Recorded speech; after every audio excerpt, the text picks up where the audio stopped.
Bonjour et bienvenue en Provalie, la Provence du rugby. Aujourd'hui, amis oyonnaxiens, que vous soyez joueurs, staff ou supporters, nous vous souhaitons la bienvenue à Aix-en-Provence. Nous sommes sur le cours Mirabeau et nous allons aller dans le quartier Mazarin qui se trouve au sud du cours.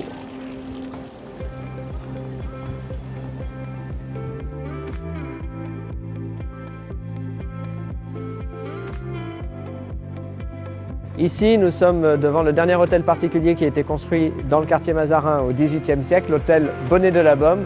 Si l'hôtel particulier est très beau, ce que je voulais vous montrer, c'est cette grande porte qui est immense.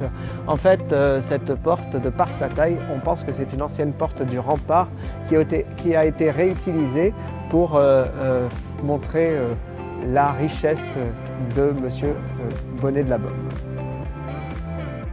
Ici, nous sommes à l'arrière de l'hôtel de Boisgelin, à l'arrière du jardin, et cet hôtel particulier, dans sa partie basse, a été loué dans les années 70 par un acteur célèbre, Alain Delon. Et Alain Delon a même fait faire cette porte dans le mur pour pouvoir aller directement au café des Deux Garçons sans avoir à faire le tour. On est ici dans la rue Frédéric Mistral, et au bout, là, un petit peu plus loin, on a un petit détail qu'on va aller voir. Ici, on a une écriture, les bains de la Monnaie, et les gens passent sans la voir. Et pourtant, ici, au XIXe siècle, il y avait des bains publics, puisque à l'époque, on n'avait pas de baignoire, de salle de bain dans les maisons, et les gens venaient se baigner ici. Il y avait des bains très bien tenus à deux endroits dans le quartier Mazarin, qui n'a pas toujours été un quartier résidentiel. Nous sommes ici en plein cœur du quartier Mazarin, sur la place des Quatre Dauphins.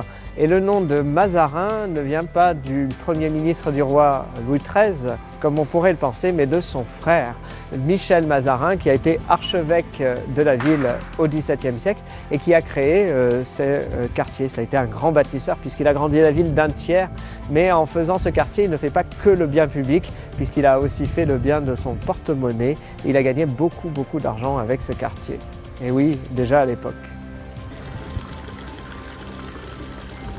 Si aujourd'hui il y a une fontaine qui s'appelle la fontaine des Quatre Dauphins et qui a donné son nom à la place, ça n'a pas toujours été le projet de Mazarin, puisqu'il voulait une statue de lui-même ici. Il n'a pas réussi à avoir sa statue parce qu'il est mort trop tôt, mais par contre il a laissé son nom dans le quartier, puisque toutes les rues qui vont dans le sens est-ouest sont des rues qui rappellent son nom. On a la rue Cardinal, la rue Saint-Michel et la rue Mazarine.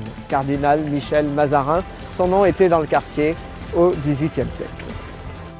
Un petit arrêt ici devant le collège minier, ancien collège Royal Bourbon, où le célèbre peintre Paul Cézanne a été élève. Et c'est ici qu'il a rencontré, lorsqu'il avait 13 ans, Émile Zola, qui deviendra écrivain. Et dans tout le quartier Mazarin, on peut voir cette pierre jaune si particulière que l'on retrouve aussi dans la ville. C'est la pierre des carrières de Bibémus que nous avons visitée il y a déjà quelques temps, si vous nous suivez. C'est ici, devant l'hôtel de Caumont, chers amis oyonnaxiens, que vous soyez supporters, staff ou dirigeants, que nous vous souhaitons la bienvenue à Aix-en-Provence et j'espère que vous viendrez visiter cette ville où le visible est invisible. Quant à nous, je vous dis à la prochaine fois et nous serons à l'intérieur de l'hôtel de Caumont.